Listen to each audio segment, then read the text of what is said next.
At such moments, I almost always remember my time in the desert. I suppose this is quite reasonable, considering that I am looking at my target through the scope. Only now my goal is not to be a terrorist or even a criminal. In fact, in this case, I am the criminal. My target is a balding, sweaty, slightly overweight banker who at this very moment is plowing the field of one of his subordinates from the bank. Why is he in my sights? Well, because I have a contract to end his life. Someone, and I have no idea who, ordered this man's murder. They paid with cryptocurrency, and everything was organized through the dark net. I will never meet the person who placed the order, and I have no ties to either the target or his lover. By the time law enforcement receives the alarm, I will no longer be there, and I am very careful not to leave any traces that could point to me. I watch through the scope for a while longer. I'm not a voyeur, but I need to find an opportunity to shoot. For various reasons, I can't shoot while they're in, as they say, but usually when a guy is done, he either rolls over on the bed or stands up. As a rule, this is a signal for me. I adjusted my scope a little, looking at the part of the room that I could see through the window. There was no one except the copulating couple. I looked at her. She's a good prize. The contract states that no harm will come to her and she will not suffer. At least physically. I can't predict how watching her lover's head explode as he goes to the bathroom to take a leak will affect her psyche. I looked around for a second. You shouldn't become so focused on a goal that you end up in danger yourself. I have no observer, no cover. It's just me here, so I have to make sure my position is secure. And that's true. I'm on the roof of a building across the street from the hotel where the cheater lives. I return to the scope and see that it is close to completion. I adjust myself again, check that nothing has changed in the conditions, and at this moment he arches his back, shouting out his climax. He shudders once, twice, 3 times, and freezes. Then he gets off her. As expected, he heads to the bathroom. I pull the trigger.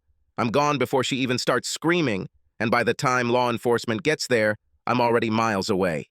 I put my gear in one of several storage units I have around town, each under a different name and prepaid in cash, before heading home. During the trip, I again reflected on how I ended up here. How did it happen that I am now a killer, specializing almost exclusively in eliminating cheating spouses? Well, when it comes to shooting, everything is simple. I've always been good with a rifle. From an early age hunting on a farm, I developed an affinity for guns, especially rifles, which meant I could make shots that would kill everyone else. It's almost instinctive. When I enlisted in the Marines and then in sniper school, we were taught all kinds of trajectories, wind resistance, ballistics, and other sciences. I learned all this, but I just didn't need it. I can make a shot by eye that many snipers cannot do even with all their calculations and computers. It is simply a natural instinctive ability. There is no doubt that I would have achieved great success in the Marine Corps, but then something happened that changed my life forever and is the reason I began to specialize in cheating spouses. You already guessed it, cheating spouse. Gabrielle is a girl of French origin, a petite, dark-haired woman whom we met in a bar in the city while on vacation. She is lively and attractive, and her body evokes all sorts of unclean thoughts. She spent the entire evening with us, and my best friend Bobby and I took turns dancing with her. By the end of the evening, it was obvious that there was something between her and Bobby, and with a bitter smile, I did the only thing a best friend could do. I wished him luck and returned to base alone. After that, every time they went to the city, they were inseparable.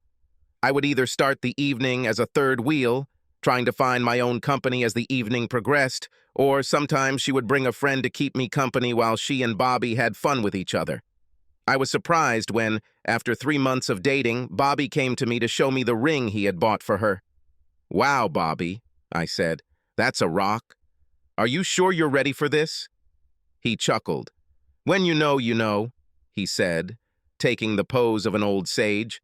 "I won't let her leave." The look she gave when Bobby got down on one knee at the bar that night gave me pause. I expected her to be excited and happy, but a look of calculation flashed across her face before she showed the expected emotions. I didn't say anything to Bobby because I didn't want to ruin his moment. but I was curious. I organized the bachelor party as I was best man, and although those are my words, it was epic. All the ingredients were there. All three components were present, friends, half the platoon was locked in, alcohol. We had to put Bobby back in his bunk that evening, and he remembered almost nothing about what happened there. And the girls. Of course, there were also dancers. It is necessary. However, I tried to protect Bobby's virtue and saw to it that nothing untoward happened to him. When I organized the party, I talked to Gabrielle beforehand to find out her boundaries. If she had said no dancers, there wouldn't have been any. I didn't want Bobby to get divorced before we got married. The wedding was small. Her parents, a few of her friends, and a few guys from our platoon. I was, as I already said, the best man. 2 months later, we were again sent to the desert for 3 months of service. I will remember that patrol for the rest of my life. We were instructed to search a village where, according to our information, the rebels could be located.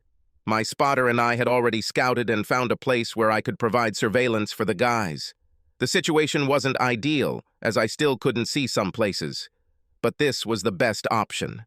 Bobby had been out of sorts all day, seemed overly anxious to get there, and was abrupt with everyone, even me, which was unusual.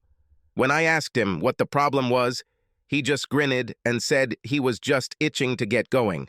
Bobby never returned from that patrol. I didn't see what happened since his position was out of sight from my vantage point, but his team said that when they made contact with the enemy, Bobby stood up, shouted something like, "Go, you bastards!" and rushed towards them, firing from the hip with his M16 like some gangster James Cagney. He didn't even run 3 meters.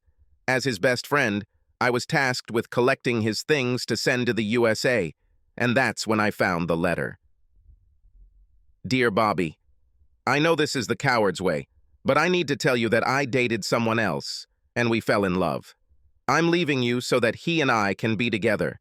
I want you to know that I really loved you, but the time spent apart showed that I am not truly in love with you, and you deserve more. So it will be better if we break up, and you can find someone who will love you as much as you deserve. Please don't think too badly of me. John says you still have a month left on tour, so by the time you get back, I'll be moving out of our house. I'm not going to demand anything from you during the divorce, and I will be glad to consider you a friend if you find the strength in your heart to forgive me. Best wishes, Gabriel. Damn bitch, I shouted after reading the letter. Now I understood Bobby's behavior and decided that retribution must come. I was tasked with escorting Bobby's body back to the US, which interrupted my tour. We unloaded the coffin and Gabrielle came up to him, tears streaming down her face. She put her hand on the coffin and I said, "Don't you dare! You betrayed him." She stepped back, stunned, and then I noticed the officer accompanying her, Colonel John Edwards. "What the heck?" he began, hugging her shoulders. "How dare you?" "How dare I?" said. "This treacherous woman planted a Dear John letter on an active duty soldier right before a patrol. What did she think would happen when I find out who this worthless scum she's with?" "Stand by, Marine," Colonel Edwards growled. "I didn't know she sent him a letter. I told her to wait and we—" "You?" I asked incredulously. "Have you met the wife of one of your subordinates?" "It's just—" he began. My first blow hit him in the throat, bringing him to his knees. A kick to the groin knocked him to the ground, and I kicked him 4 more times in the face, while he was on the ground, before the cops got to me. My greatest satisfaction was that we were both sentenced to court-martial. Him, for inappropriate behavior, and me, for hitting a senior in rank. I spent a year in military prison for assault, after which I was dishonorably discharged, and he was simply kicked out of the service, deprived of his pension. It took me another year to find her. She had moved to Canada and was living with a French-Canadian businessman. I had no idea what happened to Colonel Edwards. He got lost along the way. I thought about just shooting her from a distance. It's so simple. No security, no surveillance, a simple woman in public, like catching fish in a barrel, but then she would never know what killed her and why. I needed it to be more personal. I needed her to understand who killed her and why. She made everything easy for me in the end. She was at a dance with her friends. Apparently, she was still cheating because the guy who was currently running his tongue down her throat was not her French-Canadian businessman. I watched from the bar as he whispered something in her ear. She nodded, and they moved towards the exit. I walked out the front door and walked around the bar. I guessed where they were going, and was not disappointed when I saw that they were heading towards the SUV in the parking lot. I waited by my car to see if they were going to go somewhere, but when he opened the back door of the SUV, I knew it was going to be here and now. Looking around to see if there was anyone watching, I moved closer until I saw Gabrielle, or rather Gabrielle's ass, sticking out the back door, and the guy behind her. I didn't want to kill the guy. I have no claims against him, so I quickly strangled him, and he fell unconscious on the floor. It took Gabrielle a few seconds to realize that the shaking had stopped. She climbed out of the car and turned to face me, looking down the barrel of my Glock 9. Her eyes widened as she recognized me, and she opened her mouth to speak. I got ahead of her. "Bobby says hi, bitch." I pulled the trigger twice, putting 2 bullets in her chest, and she was thrown back into the car. I disappeared before the gunshots reached the bar and was back across the border into the United States less than 4 hours later. Revenge for Bobby gave me an idea. Surely there are a number of people who are being cheated on at this moment. Some of them will want to reconcile, others will want to divorce. But there will be those who want to find a more permanent solution to the problem of a cheating spouse, and I have all the necessary skills to make it happen. And so I became a hitman, specifically one who attacks those outside the confines of their marriage. This is an easy job. In general, these are ordinary people. They practically do not know that they are a target and have no personal protection. I had been practicing my craft for about 4 years and was making quite a lot of money when I met Juliana. Juliana is the finance manager at the car dealership I visited when I wanted to buy a new car. She is a bright, smart, and interesting conversationalist. It didn't hurt that she was almost 5 feet tall in heels, with legs that went on for miles, long jet black hair, and an ass to die for. We instantly hit it off, and within half an hour she agreed to go on a date with me. I won't bore you with the courtship dances, but suffice it to say that a year and a half later, Juliana and I were married in a big wedding with over 200 guests, consisting of her friends and family, my parents, and a few of my old sailing buddies still in touch with me. To the world and to Juliana, I was a successful financial manager, managing money, spending most of my working time on a computer at home, but regularly traveling around the country when necessary. This is the perfect cover for my real job. Life with Juliana was good. She supported my money management work even when I had to travel on business. She always welcomed my return with bedroom sessions where she was wild and uninhibited. Even when I was at home, we had sex at least 4 to 5 times a week, and sometimes much more often. She never went with the girls, although she had many friends. We always went together. If we went to a dance, she accepted, with my blessing, invitations to dance from other men, but always ensured that their behavior, like hers, met her husband's requirements. I never doubted that she loved me, just as I loved her. The contracts came through the dark web, and accepting them made me paranoid. Never met in person, dealt only online, required irrefutable proof of infidelity, and they never knew when or where the contract would be executed. The money was transferred to a virtual account with a ban and was released only after the contract was completed. The money could be returned by me to the client if for some reason I could not fulfill the contract, but so far this has not happened. Since I had no connections to any of the victims, law enforcement never approached me. And since I used cryptocurrency, even if it could be proven that the person who entered into the contract paid the lump sum, its whereabouts were completely unknown. Security. I have killed far more men than women, by a ratio of about 10 to 1. When a man cheats on a woman, she wants him dead. And when a woman cheats on a man, he most often wishes for the death of the person she cheated on him with. Of course, there were exceptions. But I have no conscience. This is work. People are willing to pay me, and pay me well, for my services. And cheaters deserve everything they get. So life went on. After 3 years of marriage, Juliana and I had our first child, followed by our second, just 18 months later. They grew up in a good, stable family and are now both attending fully paid college. Juliana was feeling a bit of an empty nest and returned to work at the car dealership. I worked from home most of the day, with occasional trips. I decided that I would retire. 1 or 2 more contracts will complete the pension fund I've been building, and frankly, I'm tired of the game. I looked at the job board I used to look for work and saw that there were 2 available contracts. One is in a neighboring state, and the other is on the other side of the country. I decided that paying out a local contract would get me out of the business, and I clicked on the jobs to begin the process of getting a contract. The target was a man named Peter Miller. Attached is a photograph. The file states that he is a salesman for group insurance that covers 3 states, including ours, and that he travels extensively throughout his area. He is married to Janine, and they have 3 young children, Paul, Mary, and Siobhan. I have private investigator reports showing him having affairs with 4 different women.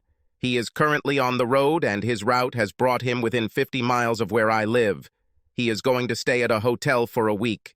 There is no information that he has a woman, but it is assumed that he has one and that they will date during his stay. The contract provides for surveillance of his hotel, and if he appears with a woman who is not his wife, then to monitor him constantly. Attached to the contract were photographs of the man himself, his wife, and 3 children. I always wonder why photographs of children are included, but they are always included. Whoever compiled the dossier did a good job. It was known not only which hotel he was staying at, but also which room. I Googled the hotel and found that the room he booked was on the 5th floor on the east side. A quick glance at Google Earth showed that, although not just down the block, there was construction going on just down the block. If I can get to a high enough floor of this unfinished building, I will have an unobstructed view of the east side of the hotel, since the buildings directly opposite the hotel are only 3 stories high. I have to go on a business trip next week, I told Juliana on Friday evening.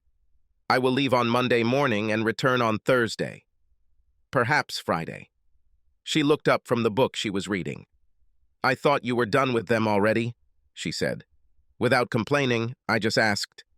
This could be the last, depending on how things go. Maybe there will be another one if this one doesn't live up to expectations. She nodded, then grinned. That means we'll have the whole weekend together, she said. We didn't spend the whole weekend in bed. After a fabulous Friday night, we went out on Saturday, did a few mundane things, and then had dinner at our favorite restaurant. We spent Saturday evening and most of Sunday in bed. On Monday morning, I left the house and drove to the airport by car. After parking, I walked about a mile to a nearby warehouse and climbed into an inconspicuous car that I kept there for this purpose. This is a gray Toyota sedan that is immediately forgettable. She registered on a fake ID, which was strong enough to pass police checks, but wouldn't stand up to much scrutiny. I was in position on the 7th floor of a construction site, aiming at his window when the target entered the room. He fumbled for a few minutes and then picked up the phone, obviously making a call. After a short conversation, he left the room. It was a little after 12 o'clock in the afternoon. I did not pursue him. I knew that he would return, and I settled down to wait. For some reason, the construction site was closed, so I was not afraid of being discovered. When he returned to his room, it was already after 6 in the evening. In an obvious haste, he went to the bathroom to take a shower. I watched him as he walked back to the bedroom, nothing out of the ordinary. The water in the shower must have been cold because there wasn't much visible between his legs, and his body, although thin, wasn't particularly inspiring. I often wondered what attracted women to such men, and decided that he must have a good tongue in chat because it was definitely not his physical characteristics. After another 30 minutes, he got dressed and left. I ate and sat down to wait for his return. I was sure that he would return, and probably with some woman. I'll take a photo to prove his infidelity, and then I'll put a bullet in his skull. The contract doesn't say anything about killing or sparing the woman, so I won't kill her. Although I don't mind killing cheaters, I didn't know that this woman was a cheater. Maybe she's just a lonely girl who fell for this idiot. I have no information and she will remain alive. It was already past midnight when the lights in the room finally came on again, and I looked through the scope again. I saw my target enter the room with a tall, dark-haired woman. As soon as they walked through the door, the woman pinned him against the door and fell to her knees in front of him. I couldn't see what exactly was going on since her back was to me, and I could see him from the torso down due to my position a couple of floors above them, but I wasn't worried. Eventually, they will move further into the room. Still locked together, they began to remove the remains of their clothes, moving towards the bed. When they reached the bed, she was left in her underwear and he was naked. He pushed her back onto the bed and started kissing her body. From this angle, I could only see the tops of both of them, but then she tilted her head back and I moved my aim to look at her face. At that moment, it took all my self-control not to pull the trigger. Instead, I clicked on the camera that was linked to my scope and took a digital photo. Over the next 3 hours, I took photos and videos of the couple as they had sex in the bedroom. They even did this by the window, with the blinds open and the lights on, so they could easily be seen from the street, but they didn't seem to care. Finally, having had their fill, they went to bed for one last session of lovemaking before falling asleep for the night. When the lights went out, I sat back in my chair, my heart pounding and my thoughts racing. I opened the photo on my phone that I had taken first through the scope and looked at it. The woman arched her back, her eyes wide open. I zoomed in on that face, looking into those eyes, those beautiful eyes, the eyes of my wife, Juliana. Thoughts were racing through my head. I couldn't complete the murder right now. One of the safest things about what I did was that I was not involved with the victims or their partners. If I kill one or both of them now, the first person the police want to talk to will be me. My alibi won't stand up to that scrutiny. Besides, I'm not in a position to decide what to do with Juliana. Now I am so angry that I could have put a bullet in her without thinking. But I knew that the anger would pass, and I need to think not only about myself, but also about my children. I have to think long and hard about what to do with her. I will have to live with my decision for the rest of my life. Another thought was that if I returned the contract, someone else might pick it up and be less picky about whether or not to kill the asshole's partner. I also had to think about whether this was a setup. Did someone set it up for me to see my wife cheating with this idiot to try and screw me over? I didn't think it was law enforcement. They wouldn't put any of them on my radar because, for all they know, I could shoot tonight. But there might be someone else involved. Maybe someone then connected to one of my previous contracts who wants revenge. No, I need to fulfill this contract, but make it look random or natural. No follow-up from the police so we don't get hurt. I'll deal with Juliana later. I collected all my things and took them to the storage room. I won't use them for this job. While I was in storage, I picked up a few extra electronic items, and when I returned to the hotel, I found both of their cars and installed a GPS tracker on them. The next morning, after they both left, Juliana returned to my house, and he went to do what he was supposed to do here. I entered the hotel and, using the electronic keycard, entered his room. I searched the room, finding nothing unexpected. In his luggage were several blood pressure medications and some Viagra. Then I installed several hidden cameras. I have 4 days to complete the contract. Since I told Juliana I wouldn't be back until Thursday or Friday, I didn't need to communicate with her too much, although I knew she would call me today. I also booked a hotel room using my fake ID. Everything will be easier if I stay in the hotel legally. I looked around and found that surveillance cameras were installed only at the entrance and in the elevators. There are none on the stairs or in the corridors near the rooms. During the day, I watched their movements while making my preparations.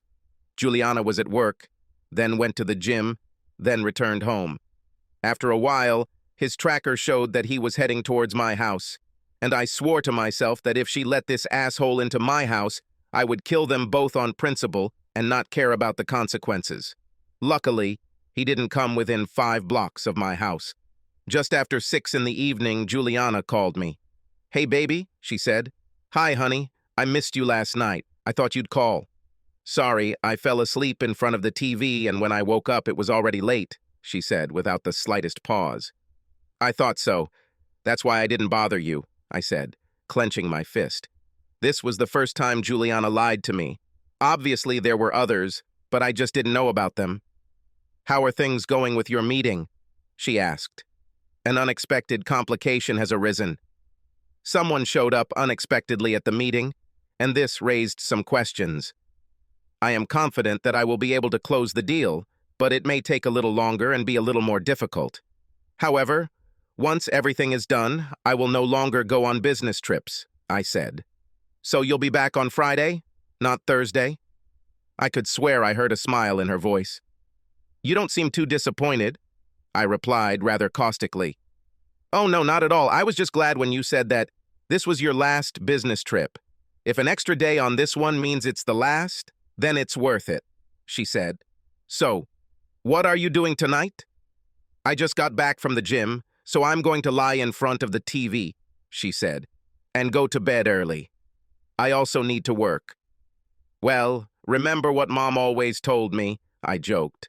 "If you're not in bed by 11, you have to go home." She laughed. "I'll call you tomorrow evening. I miss you. Good night." I don't know if she noticed that I just hung up without saying anything further. The last call was to my friend. He is a chemist, and sometimes supplies me when my preferred method of killing does not work. Sometimes people want things to look more natural. Usually, this increases the price, but in this case, I'm willing to take a loss. By the time I got back to the hotel after seeing my friend, the asshole was already back. And when I connected to the camera, I heard his phone ringing. "Hi, Jules," I heard him say and winced. Juliana hated it when her name was shortened in any way. If it was her and she allowed him to call her Jules, that only made things worse. It's strange that little things like that matter. The conversation continued. "No, I came back late. Give me an hour to get ready and I'll meet you downstairs. Say at 7:30. Yes, I'm looking forward to it. Tonight I'll make you squeal. I'll make you forget that poor asshole you married," he said with glee. "No, no, Juliana," he said. "I didn't mean to. I know he didn't. Don't, baby. Please. Julie." He looked at his phone. "Crap," he shouted fiercely. I smiled darkly to myself. It sounded like he was losing a night of passion. My phone rang. It was Juliana. "Hi, baby. How are you?" I asked in surprise.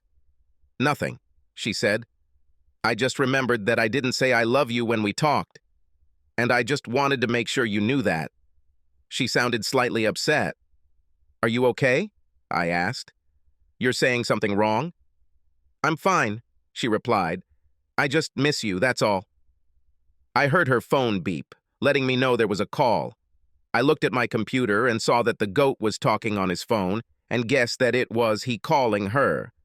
"Why don't we chat a little then?" I said. It will be almost as if I was there.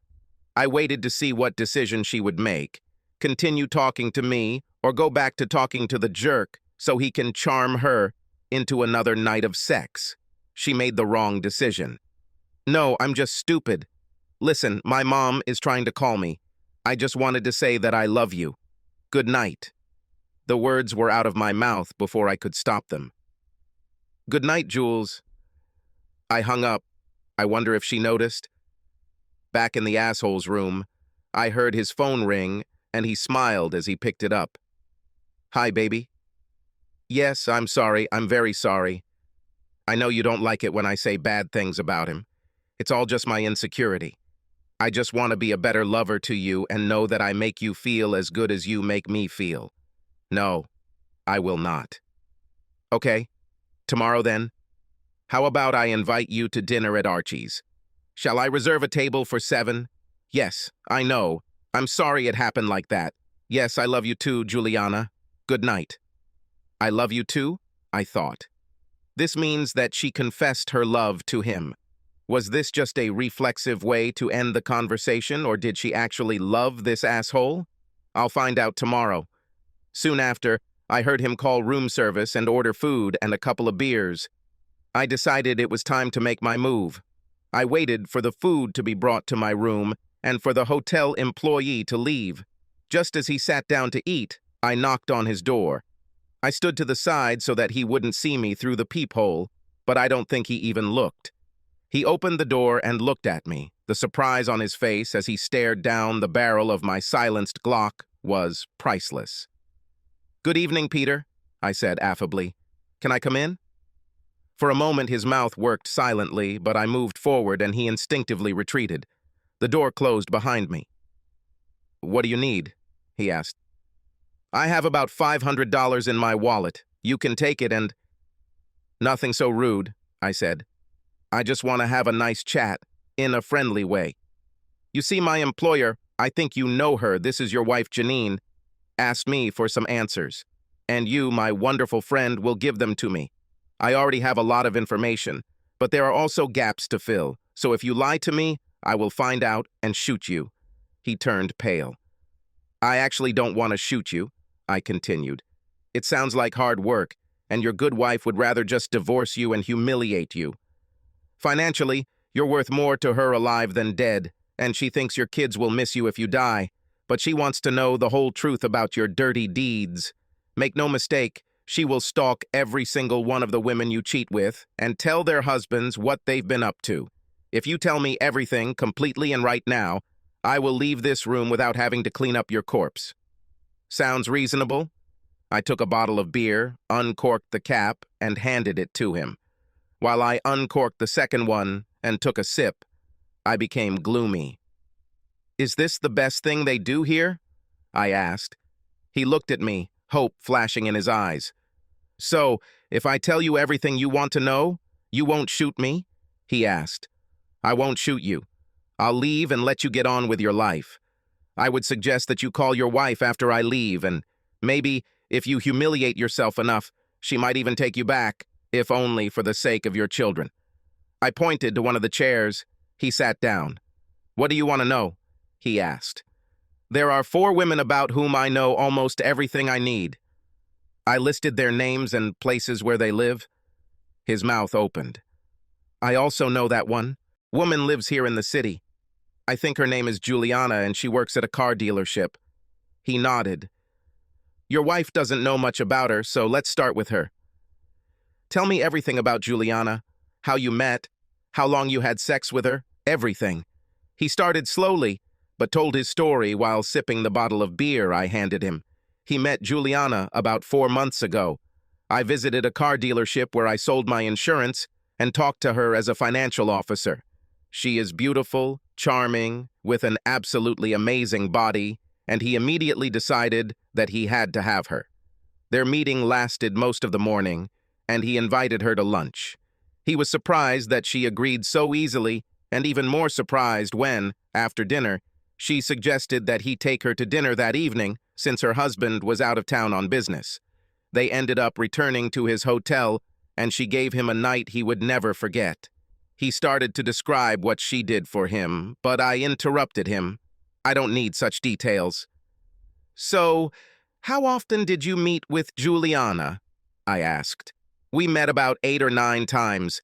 Every time her husband was away, she called me, and if I could find time to come here, I came. I've even canceled dates with my other girlfriends if she called. She's way better than any of them," he said with a grin. He got carried away with his story and for a moment forgot about his situation. He drank the rest of his beer and looked at the empty bottle. "Can I have one more?" he asked, pointing to the minibar. "Easy," I told him. "It would be a shame if I had to shoot you because of a misunderstanding." It seems like we've gotten a little closer. He chuckled again and walked over to get himself another beer. "Want?" he asked, and I shook my head. He returned to his seat. "So," I said, "you say that Juliana did all the steps. Do you know how often she did this?" "I don't think so, but I'm sure I'm not her first." There was no feeling of guilt. She wouldn't let me say anything bad about my husband, even though today I screwed up and called him an asshole and she tore me to pieces, he laughed. Otherwise, she would be here now. It seems strange that she would be upset about this, considering what she does, I said thoughtfully. She shares her life, he explained. In her understanding, Juliana, who is a loving wife to her husband, I don't even know his name, she refuses to talk about him, is not at all the Juliana who comes to have fun with me. She doesn't see anything reprehensible in this, since these are two different people. I'm not sure her husband will take it that way, I said. Mentally, she may feel like two different people, but physically they are one person. Peter winced and put his hand to his chest. Something happened? I asked carefully. Indigestion. I didn't eat, but the beer. He absent-mindedly rubbed his left hand, then began to choke. His face turned purple, and sweat began to roll off of him. He grabbed his chest with both hands. "Help me," he said. "Peter, look at me," I said. He raised his head.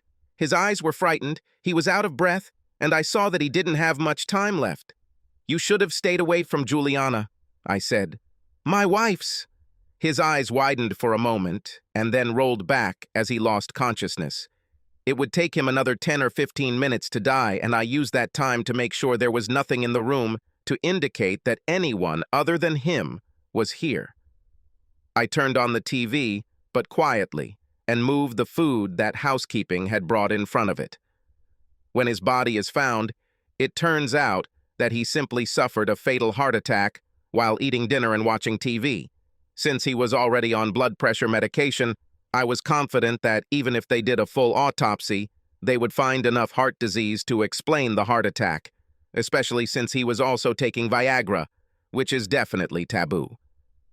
I looked at him again to make sure he was, in fact, dead. Then, after checking that the hallway outside was clear, I hung a "Do Not Disturb" sign on the doorknob and returned to my room. The next day, when Juliana called me, it was already 5:30 p.m. "Hey, baby, how was your day?" she asked cheerfully.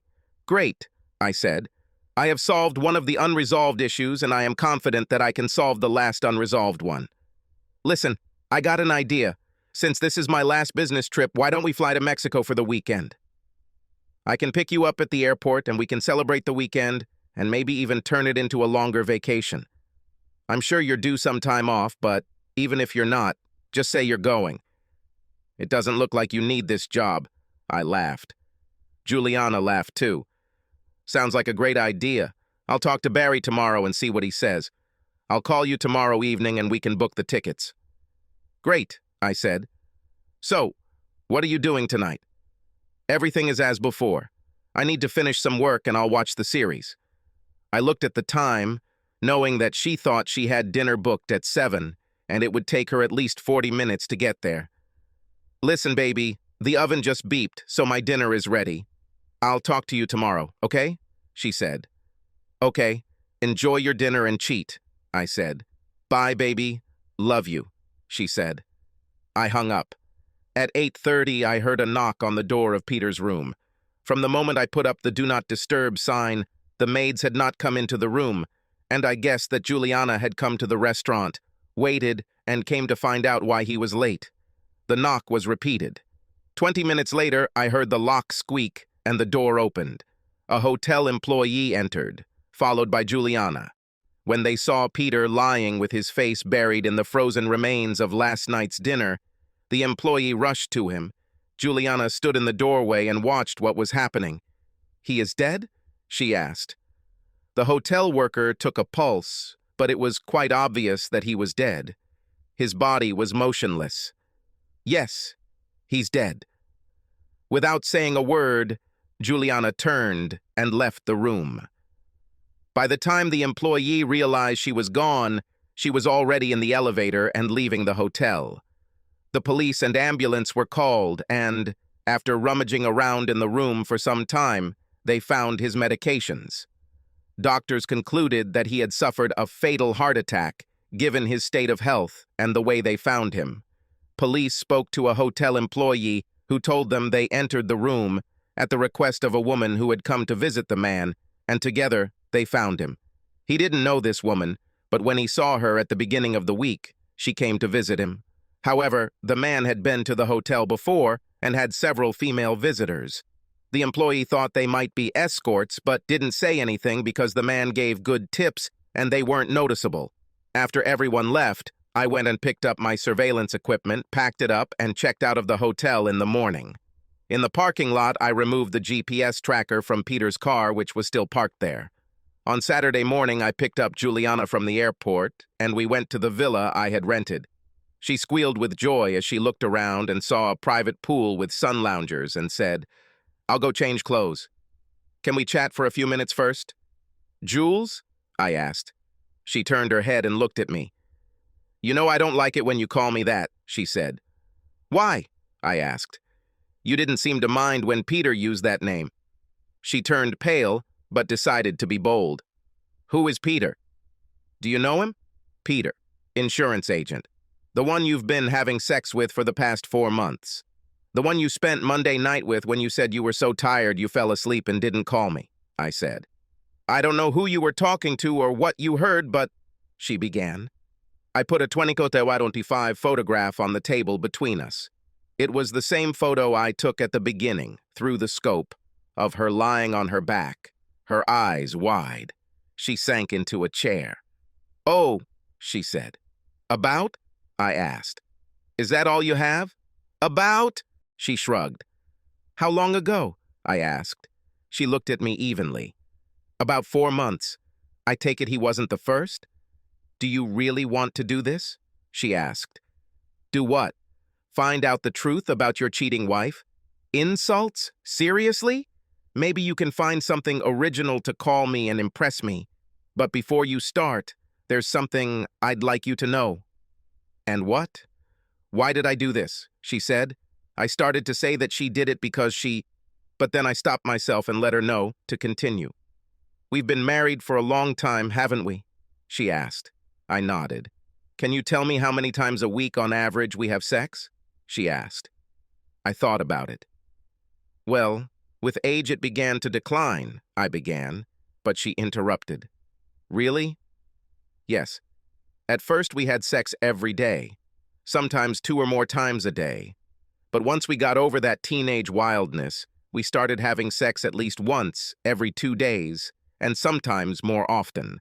The sex was and still is great, and you are still the best lover I have ever had. But then you started going on a business trip, sometimes for a month. I'm used to getting sex almost every day, but here you expected me to go without it for weeks. One night I decided that since you are not here and I cannot get sex, I will go to the gym and relieve the tension. In the end, I went home with one of the men. I found a way to satisfy the need that you awakened in me. Oh yes, the next day I felt guilty. I was afraid that you would find out, that you would be hurt, and you would divorce me. When you returned from your trip, I practically raped you every day for a week, trying to make amends to you, to make amends for what you didn't even know about. Even then, I knew that the next time you left, everything would be the same. And so it happened. After some time, I decided to accept the new normal, but I needed to establish some precautions, so I created a few rules. First of all, I never did this when you were at home. Not because I thought you would catch me, but because you have always been my first and best lover. I didn't need anyone else if you were here. Secondly, I never brought anyone to our house. I would never disrespect you like that when there was another man in your bed. For the same reason, I have never allowed any of my other lovers to disrespect you. Some men seem to take pleasure in denigrating the husbands whose wives they have sex with. If any of them started talking bad about you, I stopped it. She refused to meet him again and even kicked some of them out of bed for this. Thirdly, I was regularly checked for sexually transmitted diseases. I didn't want to pass anything on to you. And before you say it, it's not just because I could get caught that way. I didn't want to put you at that risk. I also became convinced twice that I couldn't get pregnant. I used an IUD and had birth control implants. When we were ready to have children, I stopped it. I have copies of the children's DNA tests that you can review if you need proof. I knew that perhaps you would find out about this and question the relationship of the children. And yes, that means I did this the entire time we were together. You turned me on so much that I simply couldn't do without it. A day or two is still normal. But if it's more, then I needed at least some relief. That's all it was. I never had any feelings for any of them. The only man I have ever loved and been in love with is you. When you told me that this would be your last trip, I was overjoyed. I can finally stop looking for second-rate replacements. I won't need them, because I will always have the best one at home with me. My days of having to settle for second best will be over. It seems quite ironic that what may have been my last time with another man turned out to be the time I got caught. Your last time? I said. These photos were taken on Monday. You said you couldn't go more than 2 days without sex.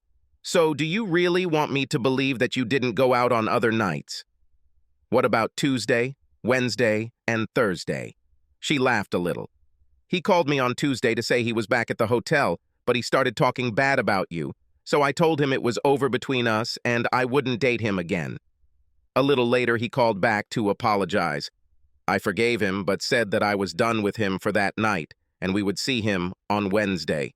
He said that as an apology, he would invite me to dinner. So the call that came on Tuesday when we were talking, I asked, wasn't your mom? For the first time, she had the decency to look guilty. No, not her, she said quietly. I hated lying to you. Not enough not to do it, I said. Her eyes widened. Wait, you called me Jules on that call. I remember finding it strange. Did you know already then? She asked. The photographs were sent to me on Tuesday morning. They were accompanied by transcripts of previous calls. She sighed again. I'm so sorry you had to find out about this. It must have been terrible. Let's not go aside. You didn't see him on Tuesday, but what about the rest of the week? I asked. I wanted to know how his death affected her. He was supposed to meet me for dinner on Wednesday, she began. You mean when you were supposed to watch the series on TV? I asked with some irony. I actually watched it, and it's good. I just didn't look that evening. I was simply satisfying a physical need. For me, it was like going to lunch with a friend. I need to eat, and you're not around to keep me company, so I go with my friend. I know this may be hard for you to accept, but this is how I perceived, and to some extent still perceive what I did when I had sex with other men. And notice, I never said I was making love. I've never done this with anyone but you.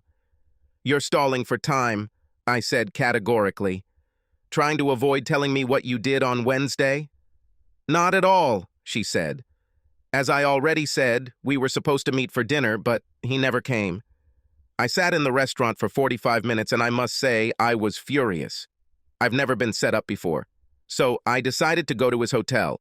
When I got there, he didn't open the door, but I knew he was at the hotel because his car was in the parking lot. I asked the manager to come inside, and we found him face down in a dinner steak, dead as a worm. According to the doctors, he was taking blood pressure medication, but this stupid fool was also taking Viagra, which you should never do. He probably had a massive heart attack. At least he didn't die while he was entertaining you, I said. It would be much more inconvenient. Oh, damn, I never thought about that, she said.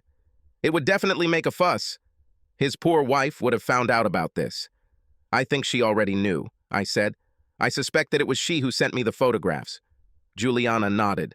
At least I don't have to ask if you're going out with him again, I commented, and she smiled wryly. I won't apologize for what I did, she said. It was what I had to do. But I'm very sorry that I hurt you and that you found out about it. I was counting the days until you stopped going on business trips so that I wouldn't have to do this anymore. But I knew that as long as you went, this would continue. All I could do was minimize any consequences and hope that if you ever found out, your love for me would be strong enough for you to understand. Why didn't you come and talk to me? I asked. We could work something out. I could have done things differently, even taken you on trips with me. Deep down, I knew it was nonsense. I could never take her with me, but I needed to understand. I didn't want to be such a wife. A nitpicker who demands that you provide a high standard of living and then complain about how you do it. You love your job, and we have had a wonderful life together. I didn't plan to do it. I kind of fell into it, and by then it was too late to take it back. I looked at her for a long time, thinking. So, she said, what happens now? I stood up and went to the villa's kitchen and opened a bottle of wine, pouring each of us a glass and returning the bottle to the table. I handed the glass to Juliana and sat wearily in a chair, drinking half of it in one gulp. "I don't know," I said. "You just need to think about it carefully. We've been together for so long, and I thought you loved me as much as I loved you. Yes, we had a great sex life, and yes, we had sex often. But you weren't the only one who suffered when I left. I also went without sex for weeks and even months. Yes, I have had opportunities to have lunch with other women while I was away, but I never did it, remaining true to our vows. I don't understand how you can be so absorbed in your need that you're ready to betray everything we have together, or promises, our vows. For what? Just for sex. Are you going to claim sex addiction?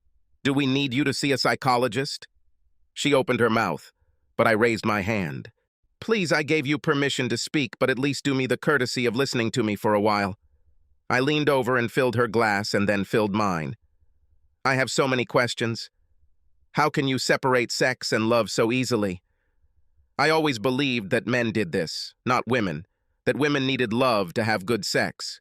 And if this is true, and you are not lying about the fact that there was no love, then this means that you risked everything for the sake of bad sex. How do you think I feel? You also said that you can't go without sex for more than a couple of days in a row. What will happen with age? It is well known that men's sex drive slows down as they age, and some women's sex drive increases with age. Is this what I should expect? Am I going to come home to find some young boy in our bed because that won't be enough for you? How can I look at myself in the mirror every morning with any semblance of respect, knowing that our entire married life, you have been cuckolding me with other men? There have been dozens, if not hundreds of them over the years. Besides, you say you've been getting tested regularly, but what's the point? You could become infected and pass on the infection even before the test results come back. You could have given me anything, even HIV. You could have killed us both. Where would our children be then? Her face twitched, and she absent-mindedly rubbed her left arm. I smiled softly at her. Peter was a piece of shit, I said. But I think he eventually developed feelings for you. He told me that he even canceled meetings with other lovers when you called and said that you were free. What? She said. When did you talk to Peter? Oh, we talked a little on the evening of his death. You see, I was a little upset to see you having sex with that creep, and decided to make sure it didn't happen again. Now her face was flushed, and I could see pain brewing in her chest. What did you do with him? She asked. The same thing I just did to you, I growled. I killed this traitor. Say hi for me when you get to hell. Subscribe to our channel so that your second chaff doesn't cheat on you, and go ahead and listen to the next story, because this story is nothing compared to the next one. If you're under 18, don't even think about listening to the next one.